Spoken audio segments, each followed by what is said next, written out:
Hi, I'm Dr. Patty Ford, and we are doing a series on beliefs. And today I want to talk about a belief of food. If you're dealing with any sort of binge eating or compulsively eating where you feel like your food behaviors are out of control. So if that's you, stick around. This is part of a logical belief series. And today I'm going to talk about a belief that you believe that you're never, ever going to make it past a shop that you typically will drive past, walk past, and you tend to engage in purchasing the food and then binging the food. So I want to give you a couple short circuit statements that can help you stop when you notice the thoughts. Oh, I'm never going to make it past this donut shop. I want to give you some insight on what's happening where I always say never. What's happening where I always say always. Because the truth be told, you don't know that.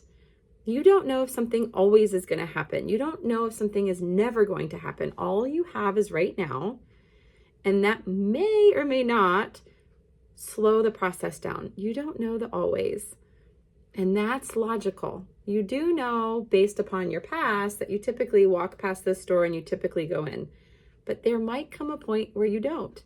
And maybe that point is today. And maybe not.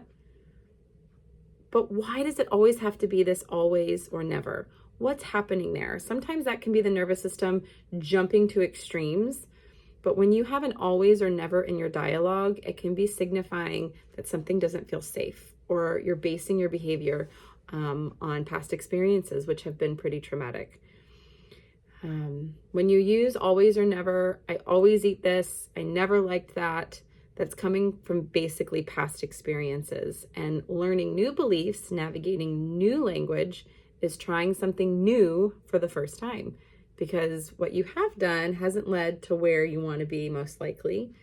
So it is going to feel different. It's going to feel like walking for the first time. It's going to feel awkward. It's going to feel sticky. But a part of you knows, a part of you feels, oh, this feels really good. All right, let's keep trying it. One meal, one moment, one day at a time, because that is all we have. If this is helpful, navigating illogical beliefs, stick around and there's more.